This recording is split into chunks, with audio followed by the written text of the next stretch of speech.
Luzon. Yan po ang taga Luzon area.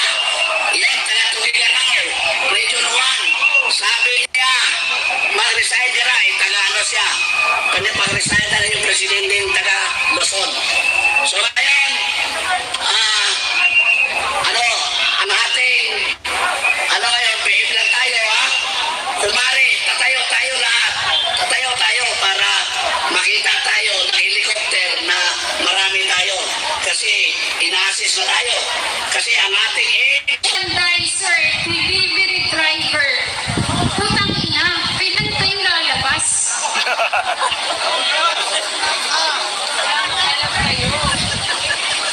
Hindi pwedeng kami lang dito. Hindi pwede. Kasi nasa iisang bansa tayo, ang Pilipinas. Alam ko may mga trabaho kayo.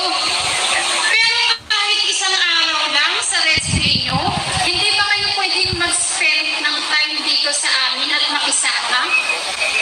Ako po ay rest-day ngayon. Pumunta po ako dito. Namasahe po ako dahil gusto ko ilabas ang aking hinaing bilang isang Pilipino at bilang isang taxpayers. Ikaw, Martin Romualdez, utang ina mo.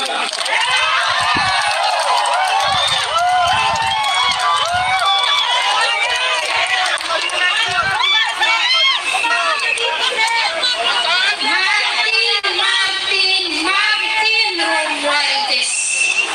Ang kapal-kapal ng mukha mong nakawin ang pera naming mga Pilipino. Ang kapal mong nakawin ang pera naming Pilipino para isuhol dyan sa mga aso mo sa Kongreso para tirahin si Bibi Sara Duterte.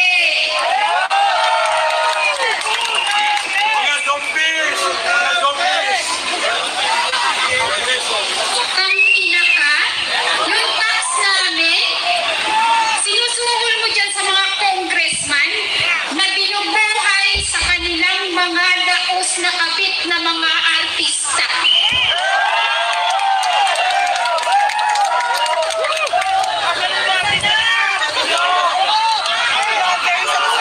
Kanina ko nga, sabi ni Arnica, si Ivana Alawi daw ay isang alam mo na. Patay na. Ayan na. Pati daw yung si Pressman, nagkakamso, putang ina. Okay, tapos na po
naman. Yung tao pa. Madam Joe Fajardo, kung sino ka mang Poncio Pilato ka.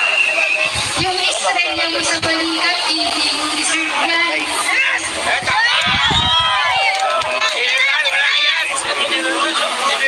Nagpakaaso ka kay Marvin, yung baklang Marvin na yan, Bakla pala si Marvin? estrella.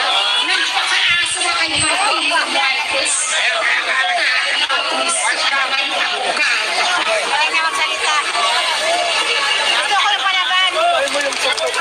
Nagkalag si Marin, yung Fajardo, iba na po,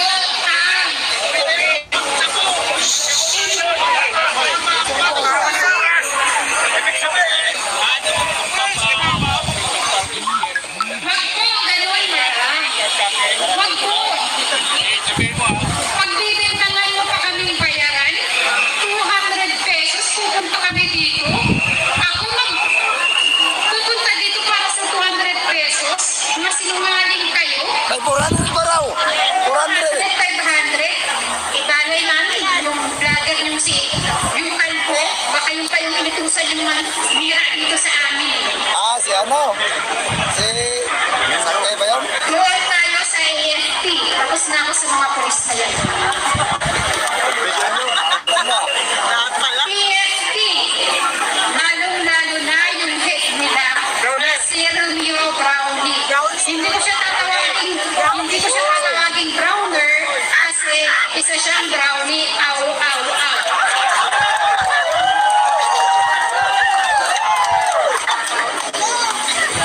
Ang sabi ni Romeo Browner, Chief of Staff na Armed Forces of the Philippines. Ang sabi niya mga kababayan, mga kapwa ko Pilipino, yung mga soldado daw na magsasalita regarding sa pananarantado ni Martin Romualdez Bongbong Marcos at ng asawa niyang butod na si Lisa Marcos, kailangan daw mag-resign muna at tanggalin ang uniforme. Browner, ikaw dapat ang nagre-resign dahil ikaw ay partisan. Hindi ka ng partisan kung ang ina ka. Huwag mong idamay ang mga matitinong sundalo, Browner, kasi hindi sila katulad mo. Bakit? Dahil may mga sundalo na hindi na gusto ang nangyayari sa Pilipinas.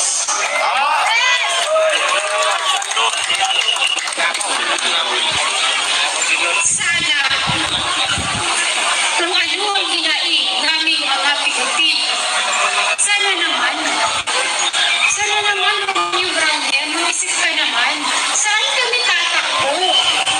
Ha? Infiltrated na ni Lisa Marcos ang mga branches ng government.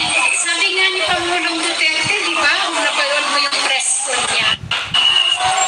Ang mga Pilipino wala nang matakbuhan. Kayo na lang na mga sundalo. Bakit? Kasi ang trabaho ninyo to protect the people and protect the Constitution.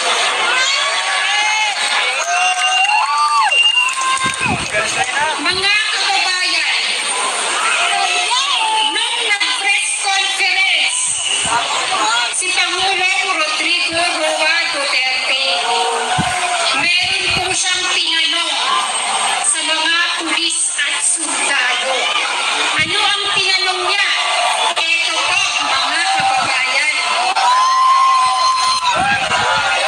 Ang sabi po ni Pangulong Rodrigo Roa Duterte, mga pulis, mga sundalo, hanggang kailan kayo magsusuporta sa Commander-in-Chief ninyong adik?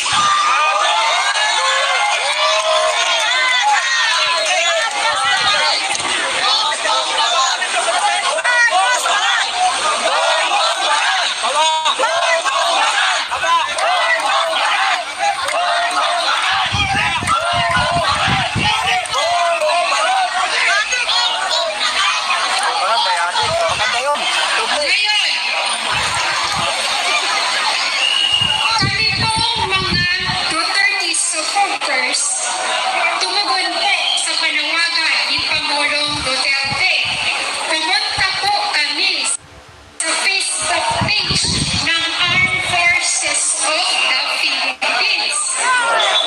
Nagtanong po kami doon, mga kababayan, which is karapatan natin siguraduhin na tayo pa rin ang pinoprotektahan ng AFP. Tinanong po namin sa Facebook page ng Armed Forces of the Philippines, mga sir, hanggang kailan kayo magsusuporta